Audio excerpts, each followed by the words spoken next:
Welcome to this 1-hour crash course on SAP S/4 HANA Materials Management, also known as MM, and I will be guiding you through the key concepts of this module. S/4 HANA is SAP's next-generation business suite. Its biggest advantage over older versions is the in-memory HANA database, which enables significantly faster data processing and real-time analytics for your business. Did you know that companies utilizing SAP S/4 HANA Materials Management can reduce their procurement time by up to 50%? This efficiency gain is a primary reason for adopting this modern system. The core of this module is the procure-to-pay process, or P2P. This workflow spans from the initial purchase requisition through to the final payment to the vendor. A purchase requisition, or PR, is the official internal request. It allows a department to notify the purchasing team that they need to acquire specific materials or services. Imagine you are a production manager at a car plant needing 50,000 bolts for an assembly line. You would log into the SAP Fiori Launchpad to create a purchase requisition, specifying your needs, which is then sent electronically for approval. When seeking competitive pricing or dealing with non-standard items, a request for quotation, or RFQ, is issued.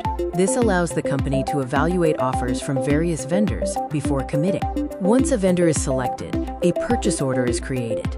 This is a formal, legally binding document issued to the external vendor to confirm the terms of the purchase. The goods receipt is a critical milestone. It is the formal acknowledgement that the company has received the ordered materials, which triggers a real-time update to the inventory system. The final step in the P2P cycle is invoice verification. This ensures the vendor invoice is accurate and authentic, matching the purchase order and the goods receipt before any payment is made.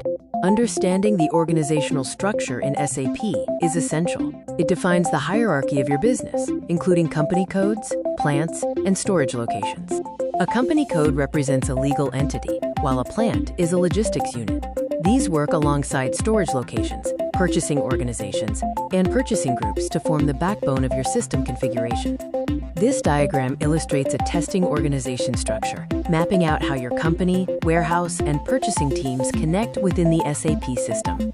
Here, you can see how this structure is applied in practice within the SAP interface, ensuring that procurement data is accurately attributed to the correct organizational units.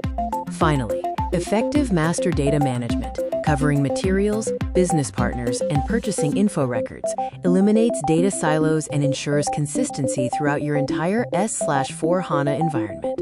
Moving on to the procurement process, this video highlights how SAP S/4 HANA integrates external services and predictive procurement. The cycle efficiently manages everything from purchase requisitions to invoice verification. Next is inventory management. Accurate stock control is vital for business success. S/4 HANA provides real-time inventory visibility, helping to prevent stockout errors and costly delays. In SAP, materials are classified by stock type. You have unrestricted use stock for immediate needs, quality inspection stock for pending testing, and blocked stock for items that are unusable. Material valuation is crucial for financial reporting. SAP supports various methods like moving average price and standard pricing, while the material ledger facilitates multi-currency valuations. Automatic account postings ensure financial accuracy by eliminating manual entry errors. Using transaction code OBYC, the system automatically triggers the appropriate debits and credits upon goods receipt. The S/4 HANA Material Ledger provides significant advantages. It offers advanced insights and precise valuation, ensuring that your financial data remains reliable and consistent across the entire organization. Finally, invoice verification completes the process. This step verifies that the vendor's invoice aligns with the goods receipt and purchase order, finalizing the financial commitments within the system.